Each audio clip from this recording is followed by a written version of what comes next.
What's up, everyone, and welcome back to Project X Talk. My name is Kevin, aka the Muffin Mon, and today I want to talk to you about something very important to me, and that is Crash Bandicoot. This video is going to be a semi game review, semi video essay, so I do hope you enjoy this experimental video. If you like it, make sure to like, share, subscribe. Follow us over on Twitter at Project X Talk. We have a Patreon if you want to support us over there and get our content early. $1 a month gets you a shout out on the podcast. You can check out our tiers, patreon.com/Project X Talk. But today, guys, I want to talk to you about the once heralded and now semi-forgotten 3D platforming mascot. As I mentioned, Crash Bandicoot. I recently replayed the entirety of the original 3 games via the Insane trilogy, and after having played Crash 4 last year, it got me feeling nostalgic and wondering, why did it take so long for us to get new Crash games? Today, we're taking a look back at one of gaming's most iconic mascots, from his life to his death to his revival. And as we go on, you'll understand why I use air quotes. Let's start with the life of Crash Bandicoot. Crash Bandicoot, for those that did not know, was originally developed by Naughty Dog and was exclusive to PlayStation. Around this time, PlayStation wasn't the powerhouse it is today. The market was dominated by Nintendo with Mario, and their main competition was Sega and their Blue Hedgehog, Sonic. However, PlayStation was on the rise and were set to stake their claim with a platforming mascot of their own, Crash Bandicoot. While originally developed as a character known as Willy the Wombat, after the introduction of the game's iconic boxes, the developers over at Naughty Dog renamed him to Crash Bandicoot, and the first game was released in 1996. Crash Bandicoot 1, or at least the Insane Trilogy version that I played, is probably my least favorite in the series. While obviously introducing the character and the seminal gameplay, such as breaking boxes, Wumpa Fruit, Aku Aku Mask, and the classic running towards the screen that would be the base for future games, Crash 1 is the least Crash game out of all the mainline. When you compare Crash 1 to the other titles, it's very different. Crash 1 is notoriously difficult, and this is even more apparent in the Insane trilogy, where you actually have a harder time than if you played the PS1 version, because what Vicarious Visions did was they went through, and when they were remastering and remaking the game, they made some of the boss fights more difficult. You're going to die a lot, and I mean a lot in this game, because I referred to it as the Dark Souls of 3D platformers. But apart from a much more difficult game, there is some differences that set it apart from other Crash games. This game has a different type of collectibles where you collect character pieces that are hidden in boxes, and this is how you unlock the bonus levels that are so prevalent throughout the rest of the series. Apart from that, there's an obvious lack of story in Crash 1. You're given a shortcut scene where it shows Crash's creation by Dr. Neo Cortex, but then you're put on a world map and progress through to save a female Bandicoot who is Crash's romantic love interest, Tawna, but that's never specifically stated in the game, and you only know that if you're a fan and you actually went and looked this up. It comes off as a blatant ripoff that Mario has to save Peach, so of course Crash has to save someone. This wouldn't really fly today. This was the 90s. Tawna, in her original design, was overly sexually represented, even though she is a Bandicoot, and in no way should you be sexually attracted to her. But it did cause some issues behind the scenes as well, which is why Tawna is not present in most future games, except for small cameos until Crash 4, where a different universe of Tawna appears, and she has a very different design and a whole different character.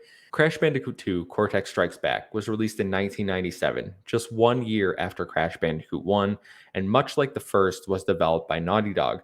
The game introduces a lot of things that Crash Bandicoot fans will be familiar with, while keeping a lot familiar from Crash 1. Unlike Crash 1, Crash 2 has much more of a story, taking place right after Crash 1. Crash 2 sees Crash hanging with his sister Coco and floating mask Aku Aku when he is abducted by Dr. Cortex, who lies and says that he must collect crystals to save the world. The story takes place in between levels, with holograms of Cortex and Coco talking to Crash after you collect crystals. Unlike the first Crash game, this entry introduces what will become a mainstay in this series, and that is the Warp Room. This is a room where you access the 5 different sections of the game, 5 levels in each, with a boss encounter after you collect the crystals in that area. Crash 2 also sees the introduction of more abilities, with Crash now being able to slide, crouch, and body slam boxes and enemies. Gone are the collectible character pieces of the first game. Now bonus paths are in every level, but introduced are things known as Death Pass and Gem Pass. Death paths are secret paths to an alternate end of the level that is accessible if you can reach the platform without dying, and gem paths require you to collect certain colored gems in other levels to become accessible. This game also sees the introduction of nitro boxes, those green insta-death boxes that everyone's probably familiar with and should be avoided at all costs. Crash 2 is notably easier than the first, and in my opinion, a much better game for it. The level design and platforming feel better, and the addition of moves really opens up the gameplay. The only frustration I found in this entry was towards the end with the jetpack levels, as those do not control well, even in the Insane trilogy. I will say that boss battles are pretty anticlimactic in Crash 2, with Crash 1's being much more difficult. Rounding out the third game in Naughty Dog's trilogy is Crash Bandicoot 3 Warped, which builds upon the formula of success from Crash 2, keeping basically all the things they introduced in Crash 2 and only introducing new mechanics. Firstly, we have the addition of Crash's sister Coco, who is now a playable character. Yes, you can play her in every game in the Insane trilogy, but this was her introduction in the original trilogy, so that's what we're going with. Most levels can be done by either Crash or Coco, but some levels are character specific. The major change this time around is that after beating each boss, you're given a new ability, whether this be a double jump, which isn't something we've previously seen in the series before, as hard as that is to believe, or a Wumpa Fruit Bazooka. The boss fights are the easiest in the series, but the new abilities make the gameplay much better. Level design has a theme of time periods, so you'll find yourself going to medieval times, prehistoric, ancient Egypt to collect the crystals. Crash 3 introduces something I'm always weary of in platformers, however, and that's vehicle levels.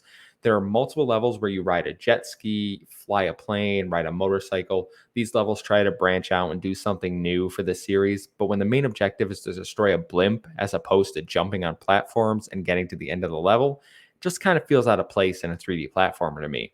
The motorcycle levels especially were frustrating in the remaster. The controls are still very poor. I did not enjoy that, and you'll understand why they were there as we progress through the video because they lead to a different Crash game, but I kind of wish they weren't.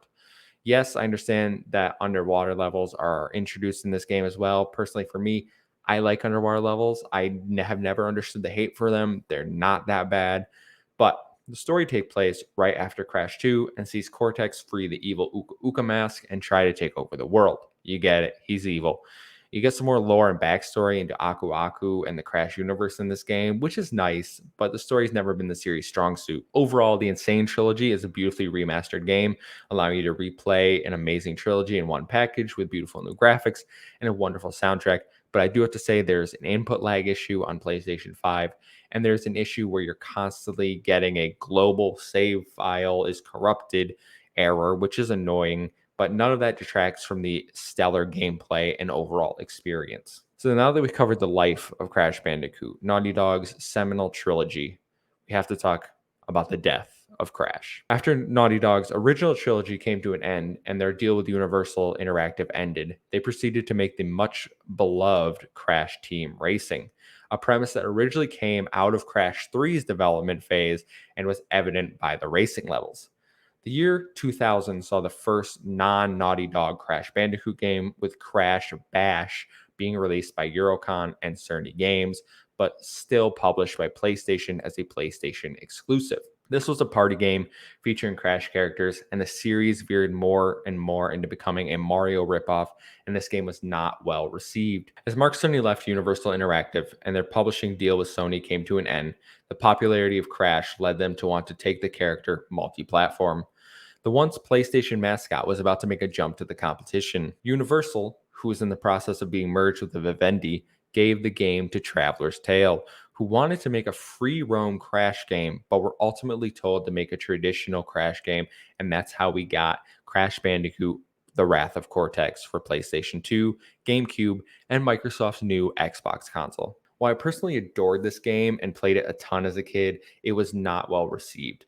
Vivendi, who retained the rights to Crash Bandicoot, started handing out the IP to a lot of studios, such as Vicarious Visions, who would go on to make incredibly well-received games with The Huge Adventure, Entranced, Crash Nitro Kart, and a crossover game with Spyro the Dragon. Meanwhile, the team working on Crash over at Traveler's Tales wanted to mix up the gameplay and make an RPG platforming hybrid, which eventually, after years of development hell, would become Crash Twinsanity.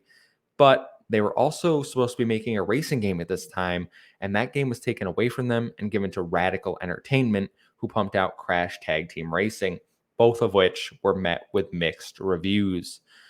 While you have Vicarious Visions killing it and Traveler's Tale floundering, Vivendi gives the IP to Japanese studio Dimps, who puts out Crash Boom Bang to overwhelmingly negative reviews. Crash was on the decline, and it was obvious. So in 2007, we got a redesign from Radical Entertainment. Radical Entertainment changed the look, the feel, everything about our beloved Bandicoot for Crash of the Titans and Crash Mind Over Mutant, both of which were rightfully met with negative reviews. Mind Over Mutant was released in 2008, and this would be the last time we see our beloved Bandicoot for nearly a decade, leading many fans to suspect the franchise and character were indeed dead. However, we know he isn't dead, so it's time to talk about the revival. And I still use air quotes for this section, and I'm going to explain why. In 2013, Activision-Blizzard merged and bought controlling stake in Vivendi, giving them the Crash Bandicoot and Spyro IPs. And then in E3 2016, we saw the official return of Crash Bandicoot. It was announced the original 3 games would be remade from the ground up as the Crash Bandicoot Insane trilogy and would be developed by Vicarious Visions, the team that made the only good Crash Bandicoot games post Naughty Dog era. Fans were excited, and as I mentioned and have shown throughout this, the Insane trilogy was a hit. While originally a PlayStation 4 timed exclusive, Toys for Bob, another development team under Activision, ported the trilogy to Switch, PC, and Xbox. Fans were finally hopeful that their beloved Bandicoot could get back on track, with Vicarious Visions even expressing interest in making a new Crash game and even including a few new levels in the Insane trilogy. Fans were eager for more, and they wouldn't have to wait long as Beanox remade Crash Team Racing as Crash Team Racing Nitro Fueled.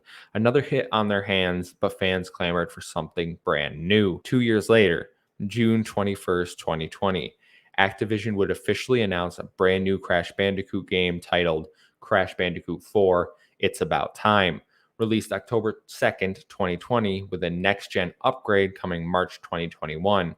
I did a review for it for our channel, and I loved Crash 4.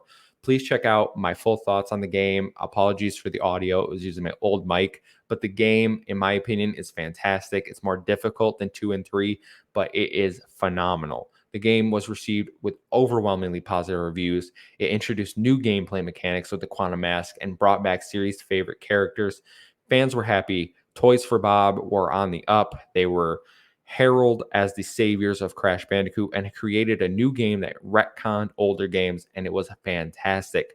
The future was bright for Crash, or so we thought. In April 2021, just a few months after Crash 4's release, Activision announced that Toys for Bob would be moved to a Call of Duty Warzone support studio. This came just 4 months after Vicarious Visions was moved from Activision to a Blizzard subsidiary to support the development of Diablo 2 Resurrected. And with the recent news that Blizzard will now rename Vicarious Visions altogether, this leaves the 2 developers best suited to handle Crash Bandicoot stuck working on Call of Duty and Diablo. Both studios have spoken out for new leadership and change amidst the sexual harassment and workplace controversy surrounding Activision-Blizzard. As of right now, nothing new for Crash has been announced, and with the treatment of these 2 studios, it's very well possible that Crash could be in for a long hiatus, or worse, perhaps his revival wasn't much of a revival at all.